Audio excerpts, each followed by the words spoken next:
Church here, and welcome to the Game Grinder, and today we are doing a pickup video, and it sure has been a while since I did one of these. About like 4 months almost at this point, I think. Haven't been getting to making videos. I've been dying to do it because the way I handle my influx of games and keeping things organized for these videos is I actually put all pickups on a shelf, and then once that shelf kind of gets to a point, then I'm like, okay, time to do video. But this shelf has been packed for quite a while. I've been wanting to put so much of this stuff away, and it's long past that point. That's why I'm splitting this up into multiple segments, each just as spicy as the next. First things we're going to talk about, you actually might notice some changes in the background here. So, behind me, as you see my main Shantae shelf, as it were, I have finally put together my Charaguman Shantae and Roddy Tops. Of course, I've had the Shantae figure for quite a while. Recently just got the Roddy Tops Charaguman and thought I should finally sit down and put these together. And it was quite the learning experience. I talked about it a little bit on the podcast, but these actually require quite a bit of work. They come in parts. Got to do some filing and sanding. Got to pin them together, put them together, some mild painting. Otherwise, normally these would be a lot more expensive, but it's like kind of IKEA. You do the work, you save yourself some money. And I'm pretty happy with how they turned out. And then on this shelf as well, behind them, you see a Shantae Half Genie Hero art book. And you might notice it is a backer exclusive as well. Yes, I did get the Shantae Half Genie Hero Kickstarter physical rewards, but I was not a backer for the Kickstarter. Unfortunately, I didn't know about the series when the Kickstarter ended. It was a little bit while later that I discovered the series, and I've regretted it to this day that I was not able to participate in the Kickstarter, especially as the game came out about a year and a half ago. Lots of things have been added since then, and I knew the rewards were coming, hoping that somebody would be willing to part with their full set of the maximum tier of basically physical rewards you can get, which was the art book as well as the soundtrack, backer exclusive soundtrack that you see here. That basically includes some selected tracks from a lot of the extra modes, and then there's also the two-sided coin of Shantae and Risky Boots. And then to my right, you see the lenticular poster, which I haven't quite decided what I want to do with it yet. I would like it to be safe and protected, but I would like to show it off, and it doesn't look as nice wrapped up in plastic, so maybe I'll just get another picture frame to put it in, because it is really neat. Essentially, it's like a 3D thing that as you move it left and right, it looks 3D. And then this other item here is the shirt. Now, I know shirts are meant to be worn, but since I did not back this game, I was not able to select the size of shirt I was getting, and this shirt is a lot larger than what I wear. I don't know if I would have wore it if it fit me anyways, just because it is a Kickstarter exclusive, kind of a special item. So I figured what a better way to display it than throw it into a shadow box. I was actually thinking about putting like the soundtrack and the coin in there at first, but I figured I'd just kind of do this and figure out things later. But I think it looks kind of neat. And then a little higher up on my wall there is another Shantae display that I've made. So not too long ago, around the same time when they put out the Roddy Tops Charaguman figure, Volks USA, who was the retailer for those, was selling some keychains. And since I'm already kind of doing a full physical set of Shantae stuff, decided to get all the keychains. And a nice bonus was if you got the Roddy Tops figure, you got a bonus keychain. And if you got all the keychains, you got another bonus keychain. And then I was like, what the hell am I going to do with a bunch of keychains? And thought of this idea, there's something a little bit more unique to show them off and kind of make it another display thing. Might be going a little overboard at this point, but I dig it nonetheless. So the rest of what I'm going to talk about is mostly things that I've got through friends, but this first item was kind of something special that I wanted to just take a moment to talk about. So essentially this is Cheats, the ultimate guide for Genesis and SNES. And basically this is a cheat book of codes for Super Nintendo and Sega Genesis games. And why this is significant is this is actually the book that my brother and I had when we were kids. This is actually the book. I didn't know that we still had this after so long, especially considering that he's not really like into game collecting or the retro stuff. But some time ago he was moving some things and was like, hey dude, I found this if you want it. And I was like, oh yes, absolutely. Essentially how it worked is we didn't get access to a lot of games. Like we could rent games here and there, or once in a while like Hollywood Video or Blockbuster would have like, a $5 game sale or something like that. We'd get some stuff, but I'm pretty sure I got this through one of those Scholastic book fair things, because pretty much anything to do with video games when I was a kid, whether it was magazines, cheat codes for books, TV shows, like I loved it all. I've read this thing front to back. This was primarily our go-to NBA Jam cheat code guide, and there's some other games in here too.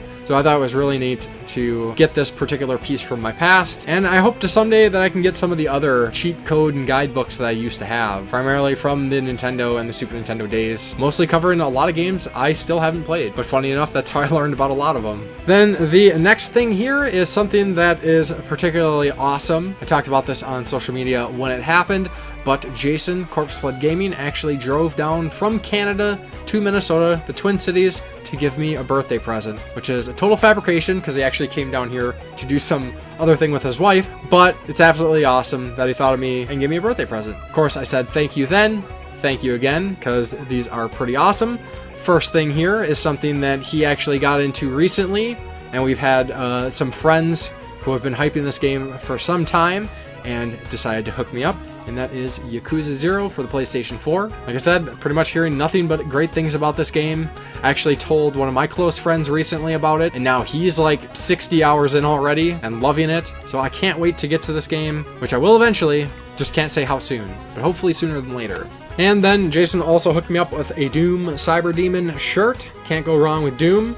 So thank you very much again for that. It's a couple months ago at this point, but still awesome nonetheless. So then I think it was early June, our local Minnesota Facebook collector gamer group had another meetup. We do trades and buy and sell stuff. We also do hangouts outside of that. It's a really awesome group. If you are in Minnesota and you are not part of the group, hit me up because you got to get in there because awesome people. I've made a lot of friends, people I hang out with, people I've talked about in these videos. And at this meetup, as per the usual, picked up some pretty neat stuff. So first things here, one of my friends had made a post showing some pictures of a bunch of stuff he had, said, hey, if anybody is interested in any of this stuff, I will bring it along. And immediately I saw these because I absolutely love this series, and getting little extras and neat things to go along with it is always something that I appreciate. And this is the Tomb Raider trading card game. And essentially this is like one set, 2 adventures. I think there's 2 or 3 more of these, and you're able to buy booster packs as well to give additional cards. I don't really know how the game's played yet. I haven't quite figured it out. I'm still trying to divide up the cards and kind of get them back into their original form. Essentially, I got these boxes with the instructions, the dice, little figure, and then 3 really big stacks of cards in Ziploc bags. Now these packs each only had 50 cards each, and I have probably like 250 cards. So I'm trying to figure out how to divide them up to try to get kind of the game back to its original form. Having a little difficulty finding out the information. Thankfully, I got my start from Michael Chrisman, who is a content creator on Facebook, shared a comment when I did this pickup, kind of telling me, hey, look at the numbers and this and that. So it gave me a good direction, but I'm still trying to find a more specific listing of what came with these, because it would be nice to actually try to play the game as well, because everything I get, I like to try to play. But I thought that was cool, and hopefully I can find the other sets eventually as well. So then on to some video games. So my love for Nier Automata should be pretty well known if you follow me, and when I enjoy something that much, I really want to invest into the entire franchise. And really, normally, most of the times when I get into a game series, I try to, I always make it a point to start at the first game, because there's always little things from earlier entries in the series that I think carry over into the others, improvements, you can see the growth, the changes, the references. But this is one series that I've always kind of heard mixed things, but now after playing Nier Automata, I kind of understand where a lot of people are coming from and why a lot of people don't enjoy that sort of thing. But I absolutely love what Yoko Taro does story-wise.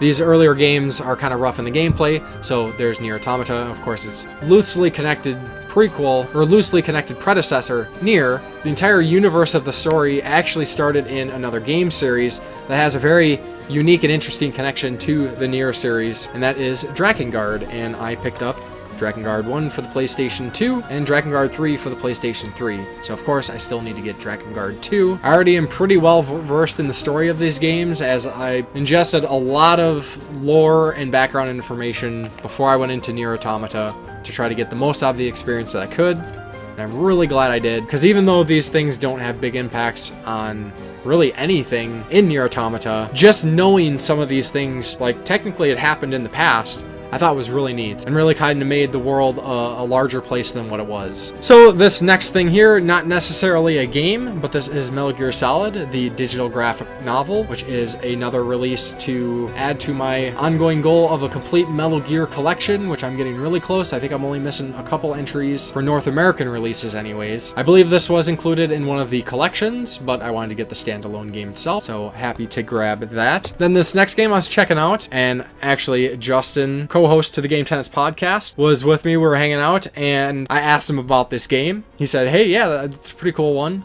The guy who was selling it or trading it also said the same thing, and somebody else actually jumped in and was like, oh yeah, that's a really sweet game. So I was like, all right, well, you guys sold me, and that is Residents of Fate for the PlayStation 3, and this is a Tri-Ace release, so they have some history behind them, and essentially comes highly recommended, so that is pretty neat. So this next game here is one I've been looking forward to for quite a while. Usually don't see it anywhere, so it's kind of neat to finally grab this, and that is Siren for the PlayStation 2. Another game that kind of seems like a heralded as another great horror classic. This one notable because of Kenshiro Toyama, who's also worked on Silent Hill and Gravity Rush of all things. So looking forward to checking that out. Then this next game I learned about through my love and growing adoration for From Software. When I get really into a game studio, I really want to get more well versed in their entire catalog of games, and over the last few years playing Dark Souls 3 and then Bloodborne and most recently Dark Souls Remastered, I absolutely love what these folks do and I want to see more of their roots. So I decided to pick up Eternal Ring, which is another first-person dungeon crawler kind of along the lines of the Kingsfield games, which I don't have yet and would love to get those eventually. It'll be interesting to check this one out. And then last game from the meetup is the Simpsons game. Some of you might know, some of you might not, but I am an absolutely huge Simpsons fan. I've watched the show since it started airing in 1989, and I've never missed an episode since, and I still watch all new episodes to this day. Despite what you might think, I still love The Simpsons, and personally, I hope it never ends. And this game I've heard pretty much only good things about, and it's cool to add a little bit more Simpsons to my collection. Haven't had any since the NES.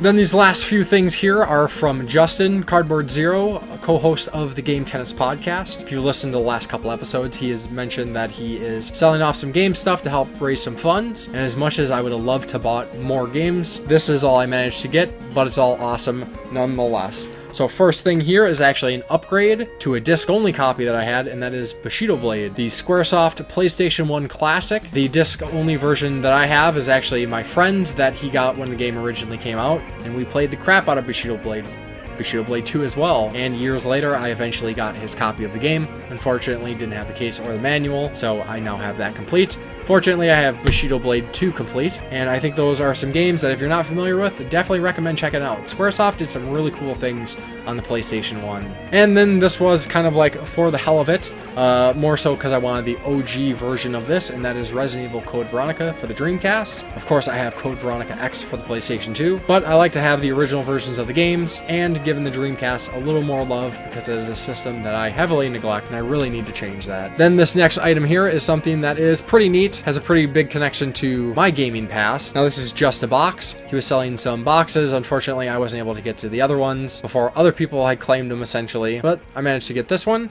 and that is the box for the Nintendo Entertainment System action set. The same box and set that I originally had. I still have my original NES, still works to this day. So I thought it was pretty neat to be able to get this package to go along with it. Of course, I'd love to get boxes for all my game systems and all my game stuff, because that's just the kind of collector that I am. Then the last thing here is actually another item in the background you might have noticed, and that is the SNES Omnibus by Brett Weiss. This is a compendium book of the Super Nintendo and its games. This is volume 1 covering A through M. Of course, like any good compendium book for a game system, you get your games, screenshots, descriptions, trivia, other valuable information about those games. But one thing that is really particular and unique about this book is Brett invited various people related to video games, whether professional gamers, YouTubers, bloggers, writers, and other industry veteran, for quotes and anecdotes about the games covered. Fortunately, I was able to get an anecdote about Cybernator included, and if you watch my last pick a video, I just recently reacquired. So that's pretty awesome. Great book. I actually reviewed one of his books on my channel before.